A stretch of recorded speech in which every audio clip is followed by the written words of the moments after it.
Would you want to try it that way? Mm-hmm. Okay.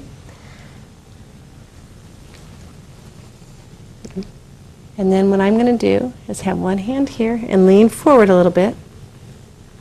And stand up. That was better. Much better. Okay, now you can take your pants down.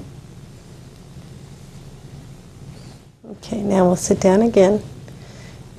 Here Lauren has difficulty sitting down because she is standing on a locked knee. To help her release her knee, I bring the pelvis slightly down and forward. So what we need to do, that's right. And lean forward now. Lean way forward and bring your hips back on the chair. That was good. Yeah, see, that's better. That was better, wasn't it? That was much better. Bend. That is, because what happens is your knee locks, and when you bend forward, then it can't go anywhere. So you have to loosen your leg a little bit when you do that. That was good. Exactly. That was really good. There are 3 ways to incorporate a non-functional upper extremity into activities of grooming and hygiene. You can place the involved arm in weight bearing or use it as a stabilizer. You can guide the hand, or you can have the patient do a task bilaterally with both hands together. During the following tasks, observe just how often these 3 methods are being used. When washing at the sink, position the patient in front of the sink and place their arm on the counter. It helps the trunk to be more symmetrical, and it also makes it easier for them to wash under their arm. Try incorporating the weak hand into the activity if at all possible.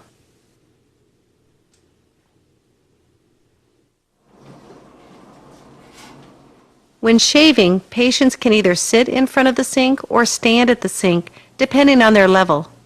Again, take their arm out of their lap and place it beside the sink. At least it's in a weight-bearing position here. It's also in his visual field, and he'll be more likely to use it as an assist. At times, I may incorporate that hand into the task. While shaving bilaterally, Dale is weight-bearing through both elbows. It's a nice way to include the weak hand into a part of the activity. As your patient improves, try having him stand at the sink while shaving. Okay. It's scary, isn't it? Yeah. It's real scary. Dale is very fearful of standing, but shaving in front of the sink provides a very safe environment. The sink is in front, the wheelchair is behind, and I'm on his weak side. Look how tall you are. You didn't know, huh? You're so used to looking now. Now I've got you. You're not going anywhere, and you can get this. I found that a patient's tolerance to standing improves dramatically when there is a reason to stand. If Dale were to stand in the physical therapy gym just for the sake of standing, his tolerance would be much less. But when he stands during shaving, something he did for years before his stroke, his endurance is much better. How someone brushes their teeth is very individual and can be very personal. Again, having their arm along the sink encourages them to use it whenever possible.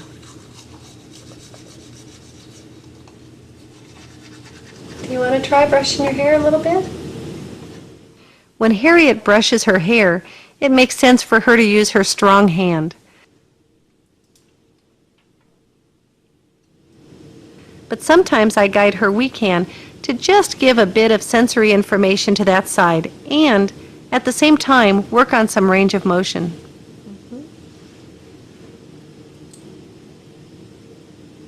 Here are a few more tips to help your patients, whether they are washing at the sink or taking a shower.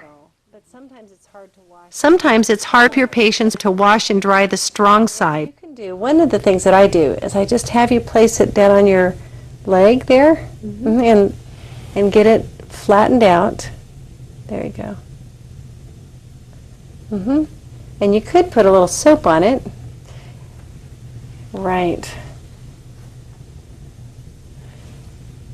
And not necessarily for your weak hand, but it's for your strong hand. So if you wanted to wash this part of your arm, for example, then you can reach down. Can you do that and just show how you, that's it, exactly like that. Mm-hmm. The way that I suggest for people to dry their back off if your back was wet is I would take this and just shake it out, you know, like a, get it long. Mm-hmm. Mm-hmm. Just hit And yourself. you can hit yourself, or I just have you lay it up there and then reach behind and pull it down. Oh, yeah. Uh-huh. I like that. That's right. And that gets one half of your back. Mm-hmm. Then you can do the same thing on the other side, Lauren. If you take the same thing and throw it over this shoulder, that's right, and then reach behind and pull it down, and that way you can get your entire back dried off that way. So this adaptive equipment can be very helpful, but too much equipment can be confusing to your patients. Here are two very simple, inexpensive ideas that my patients have used.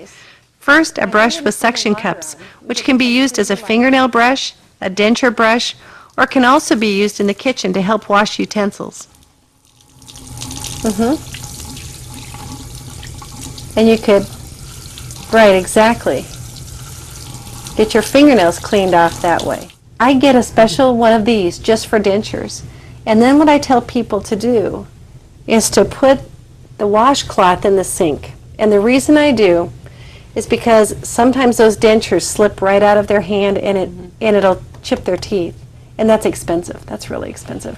So I just tell people to put the washcloth here, and then they can clean their dentures right on the denture, and we use this only for dentures that way.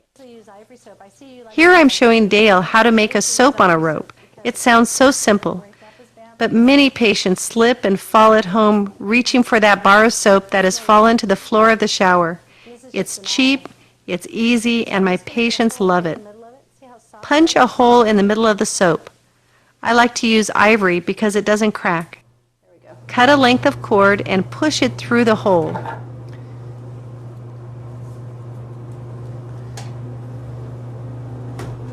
Here, you can hold that for me. I'll just tie a knot in it. Tie a knot and you're ready. Okay? Now, you can either hang that up, or you can have that when you bathe, exactly, and you put it over.